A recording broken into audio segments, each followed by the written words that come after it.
bottom feeders should more likely be Tampa Bay. Yeah.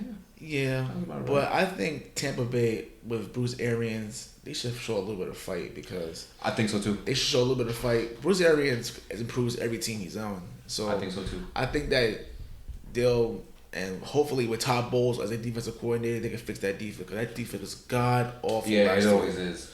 But I think this division is going to be like World War II type war zone. They're going to be beating each other up on the brink. I think there's going to be the most competitive division by far this year. All four of these teams, even Tampa Bay has a slight to obvious chance making the playoffs of the NFC. They're all pretty good.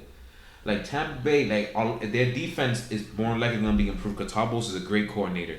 Their X factor is their offensive line and their running back help. If they were able to run the football just a little bit, I think Jameis Winston will finally have that year that everybody thought that he was going to have. Because this is his last chance. I'm going to be honest with you. It is. It literally is. This is his contract year. Like, this is his last chance. If he can't do it now, then I think it's over for him. It's over. He's never going to get a big contract in his entire career. It's over. I agree with that. It's that simple. Now, we may defer here because this is when it gets tough. Okay. I've been fighting with this for a long time with these three teams because it's so tough. But I'm going to go on a bit of a stretch and a hot take here, and I'm actually going to pick the Saints to be third. Okay.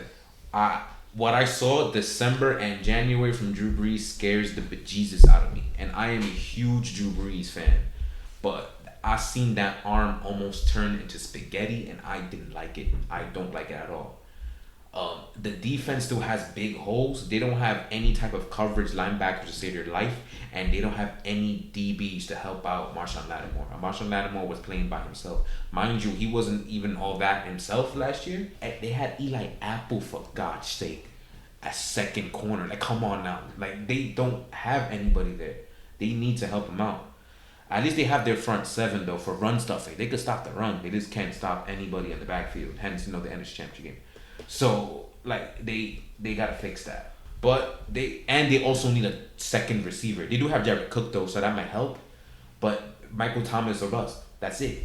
Like, literally, the Philadelphia game was Michael Thomas. That's it. So, they need to figure out a way to fix that. If they had a second receiver, they were easily going to beat Los Angeles. They were supposed to win that game anyway, but they would have beat Los Angeles. They had a second receiver or a second corner. They need to fix that, and they didn't do it. So I don't know if that's going to help out, especially with Drew Brees being as old as he is. Well, who you got third, man? The Carolina Panthers. I understand. I say Carolina because his Cam Newton's shoulder, especially I don't think that he's gotten better since last year. And injuries before, I think that just time finally taking its toll. I think his style of play is catching a cold on him now. It's tough because this is a very tough division. I agree it'll be the most competitive division in the league, of course. And then Christian McCaffrey is actually pretty cool. Yeah, he's really freaking good. But yeah, they're my second team. But I keep flip flopping between them and New Orleans. But since we're doing this now, it's locked. They're second to me. They're gonna be second in the division. Cam Newton scares me. That's the biggest reason. If he's healthy, he should be fine. But I'm also a very superstitious person, and I've noticed that every odd number year, Cam Newton plays his best. 2011, when he got drafted, it was pretty decent. 2013, they made the playoffs. Finally. 2015, he won MVP. 2017, he made the playoffs and almost beat New Orleans. Now, go to the even number years, he was hot trash each and every one of them, 12, 14, and 16. That's a good take. That's a good take because I didn't really see it that way. So. Me and my family, we find the stupidest things, but it's true, though. So, this is an odd number year. Now, let me see if that trend continues. But the biggest reason why I have them second is because I don't know how healthy Cam Newton is going to be. I had them winning the division at first, but once he got hurt in the preseason game against the Patriots, I got scared. It scared me off. Yeah. So, that's why I'm picking Atlanta to be first. Them healthy is one of the best rosters in the NFL. Their defense is pretty good, young, fast, talented. They should be fine in that aspect. Hopefully, Matt Ryan actually plays real football because there's another trend that I didn't notice. My brother did. Apparently, he's the opposite of Cam Newton, and odd number years he doesn't like very much. It's actually pretty true. He won the Super Bowl 2016, won his MVP. Then 2012, he won 14 games, I believe, in 2012. I think it was 2012. No, 2010. Or 2010. What year was it? No, 2012 when he played San Francisco. Yeah, 2012. Yeah, 14-2, yeah. Yeah, like those number years he's really good, and odd number years he's really hot trash.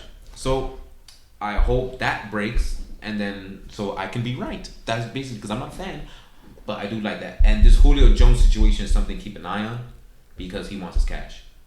And, he deserves it too. He's the best receiver in football. Pretty much. He's second best. Give him his money right now. Yeah, that's it. It's his money. He need it now. So who you got first and second, so you can move on. All right. Obviously, yeah. Number 2 is Atlanta. Atlanta number 2. Okay.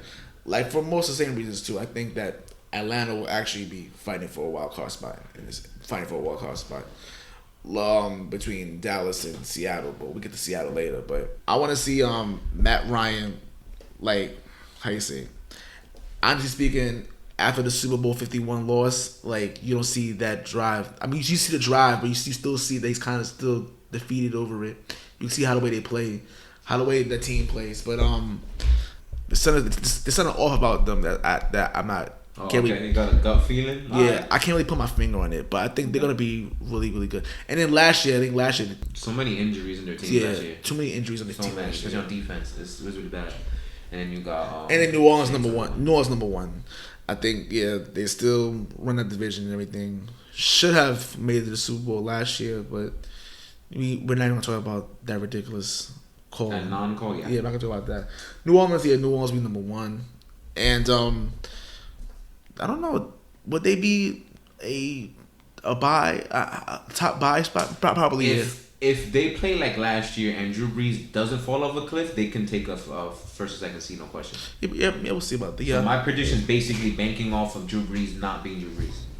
That's it. If he's Drew Brees, they're gonna win 12 games and stuff. So, like I did kind of cave in their roster, but their roster realistically isn't that bad. Yeah. At least the players they have, they're top players.